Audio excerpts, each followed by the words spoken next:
اعوذ باللہ من الشیطان الرجیم بسم اللہ الرحمن الرحیم الحمدللہ رب العالمین والصلاة والسلام علی محمد واہل بیتہ الطیبین الطاہرین وصلی اللہ علی محمد واہل بیتہ الطیبین الطاہرین قال اللہ تعالی فی القرآن المجید انما یتقبل اللہ من المتقین۔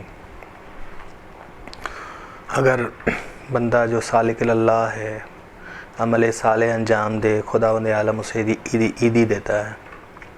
عید اوس سے ہے، یعنی بندہ خدا کی طرف پلٹے، خدا کا مہمان بنے۔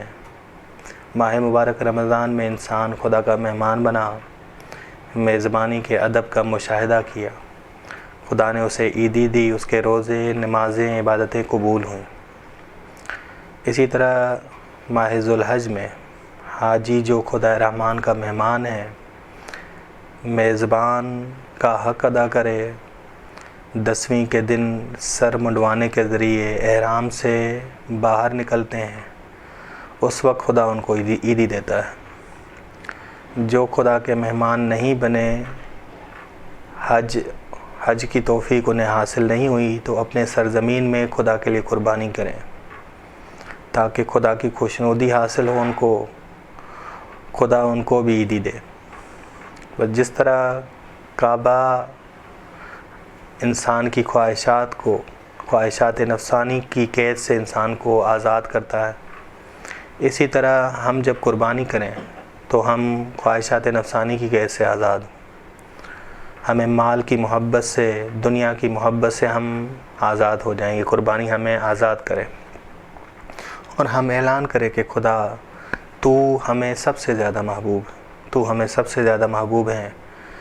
جانور کی قربانی سے ہم اپنی بری خواہشات کو ذبح کریں، قربانی کریں، غریبوں میں گوشت تقسیم کریں، فقراء کو دیں۔ اور اس سال حالات سخت ہیں لوگوں کے لیے، کرونا کی وجہ سے مشکلات بڑھ گئی ہیں لوگوں کی، بس فقراء کو دیں۔ یہ نہ کہیں کہ یہ کام مشکل ہے، بوجھ والا ہے، گوشت کو ذخیرہ کرنے سے پرہیز کریں۔ حیوان کی 2 اقسام ہیں، ایک قسم یہ ہے کہ وہ اہل ذخیرہ ہوتے ہیں، جیسے چوہا ہے، چیونٹی ہے۔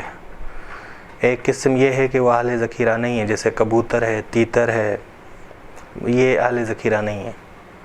قرآن کریم کہتا ہے کہ ہر ایک کو ہم رزق دیتے ہیں، جو اکٹھا کرتا ہے اسے بھی، جو اکٹھا نہیں کرتا ہم سب کو رزق دیتے ہیں۔ وَكَأَيٍّ مِّن دَابَّةٍ، کہ ایسے بہت سارے جاندار ہیں کہ خدا سب کو رزق دیتا ہے۔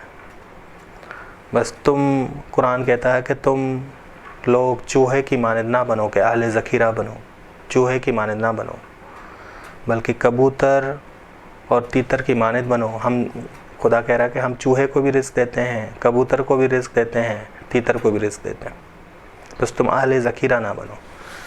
عید قربان میں ہم اہل ذخیرہ نہ ہوں، فقراء کو دیں۔ اور اب ذمہ داری بہت زیادہ ہے۔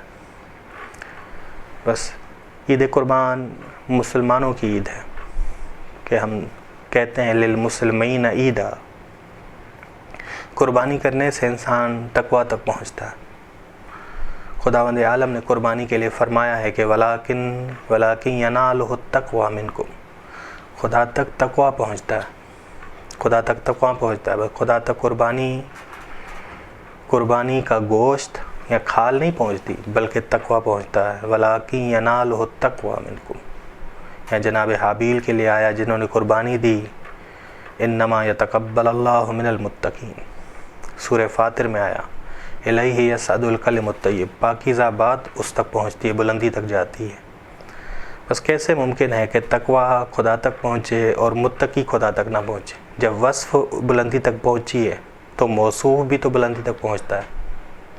بس یہ نہ سمجھے گا کہ جس کا تقویٰ بلندی تک پہنچے وہ خود نیچے ہوگا، وہ بھی بلندی تک ہوگا، بس قربانی میں ہم تقویٰ خدا کو حاصل کر سکتے ہیں۔ عید قربان میں ہم متقی اعلیٰ درجے تک پہنچ سکتے ہیں، متقی بن سکتے ہیں، اعلیٰ درجے تک پہنچ سکتے ہیں، اور ہم اہل ذخیرہ نہ ہوں، ہمیں دوسروں کی فکر ہو، بالخصوص ان ایام میں، جو ایام کرونا کے ہیں اور اس میں فقر پریشانیاں لوگوں کی بڑھ گئی ہیں، بس ہم اہل ذخیرہ نہ بنیں، ہم ایسے جانوروں کی مانند نہ بنیں، کیونکہ خدا نے کہا ہے کہ خدا نے ذمہ داری لی ہے تمہارے رزق کی۔ وصلی اللہ علی محمد اہل بیتہ الطیبین الطاہرین۔ اللہم صلی